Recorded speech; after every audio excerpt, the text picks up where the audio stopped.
Hi guys, this is EBPMAN with Tablets for Me, and today we're going to do an unboxing and review of the Samsung Galaxy Tab Pro 8.4. This tablet was just released today. Let's go ahead and start by opening up the box and get a cutter and cut this open.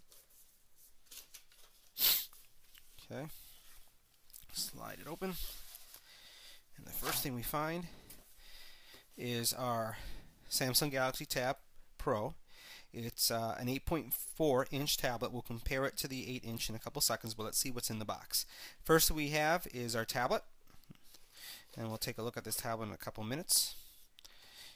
In addition to the tablet, we have a standard micro USB charging cable, a micro USB charging brick. So this is the standard brick that comes available with all Samsung devices, and then a user guide. So pretty much that's it. All you have in the box is your tablet, as you see here, your power brick, your micro USB cable, and a little instruction guide. Before starting up the tablet, let's talk a little bit about the specs. This happens to be the Wi-Fi only version, as that's the only thing that's available on release day. It is a 11.6 ounce tablet, and it measures 5.5 inches by 8.62 inches and then 0.28 inches wide. So once again, you have 8.62 by 5.5, and then if you look at the side right here, it's 0.2 inches thick. It has a front-facing 2 megapixel camera, and on the back it has an 8 megapixel camera with a flash. So again, 2 in the front, 8 in the back. And it also supports up to 4 times or 4x digital zoom feature. The battery for the for the Galaxy Tab 8.4 is 4,800 milliamp hours, and they're saying that, again, we'll have to see when we actually test it, but that you should see up to over 120 hours of music playtime. 12 hours is what the specs call for video playback, so that would be continuous. And then if you're going to be using the internet, you should be able to get up to 10 hours of internet surfing.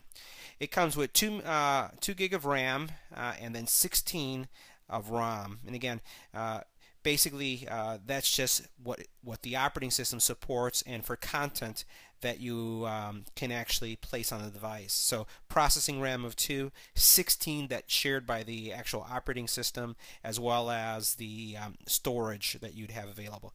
It does have a micro SD slot that will support up to a 64 gig card.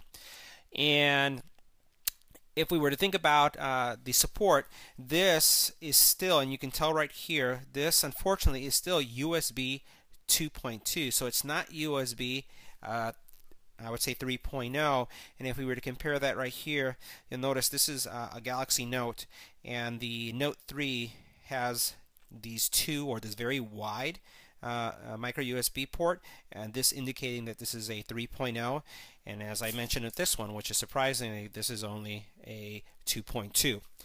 Bluetooth is Bluetooth version 4.0 on this device, and it does support or have a quad-core processor, and 2.3 gigahertz is the processor.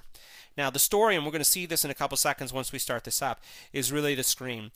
Very high resolution screen, 1600 by 2560 pixels, 359 pixels per inch. So that's really a high resolution screen, and we'll see how that compares as we do some other videos comparing it to the iPad mini Retina.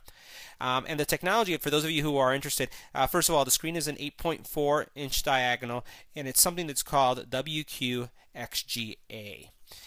It does support GPS navigation because it does have a GPS chip on it, but remember, you're going to need some type of internet to have this function. And it comes with several applications. that are already pre-installed because it is a business tablet. So what you'll find is it will come in with applications like WebEx, some remote access software, some spreadsheet software. We'll take a look at everything that's on there. It comes with the Knox software, which is kind of like a secure operating environment or a sandboxing solution that you can implement on the tablet. Email and things that you would expect of that nature. So let's go ahead, and what we'll do is we'll move on to starting the actual tablet, and then we'll do a review of all the components and all the ports that are available on this tablet. So now taking a closer look at the tablet, in the very top here you'll find that you have your headphone jack available right there. You have right here your power button, your volume rocker. Here's your infrared port. This is going to allow you to control your television. You will also notice on the bottom you have your speakers. On the bottom you have two speakers, not one speaker, and also they changed the design so you don't have it on each side. It's actually here on the bottom with your micro USB port. You do have here your micro SD so that you can actually put in here so you can expand your memory up to 64 gig.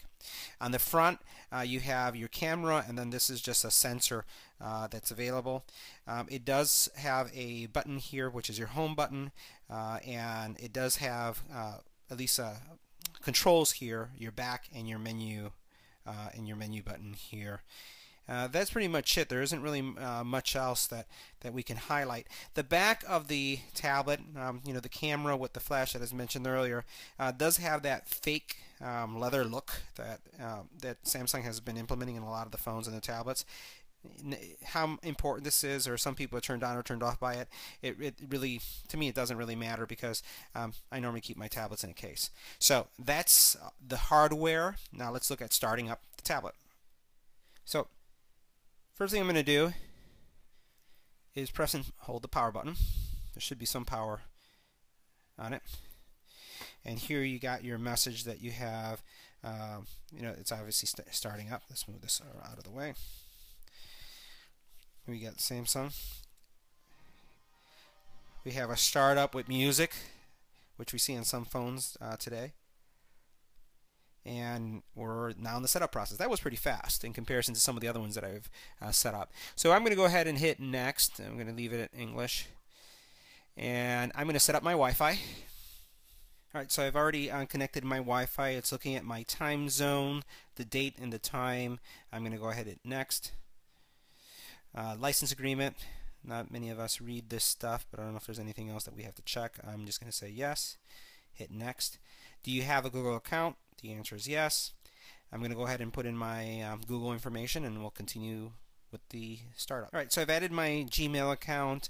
It's going through the setup process. It's asking me the questions if I want to subscribe to Google service, being the location, also the backup and restore, and the answer is yes.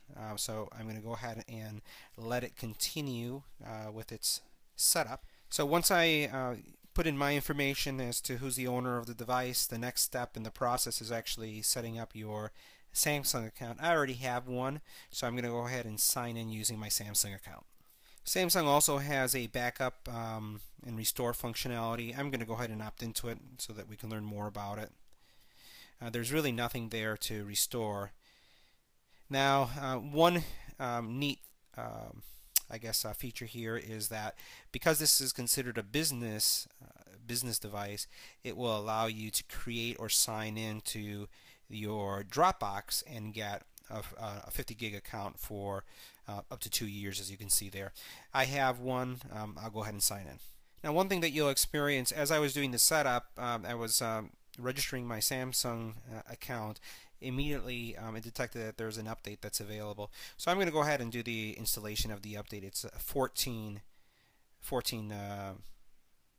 meg, so we'll let that go through. So as we watch the update, you'll notice right here, let me go ahead and focus that.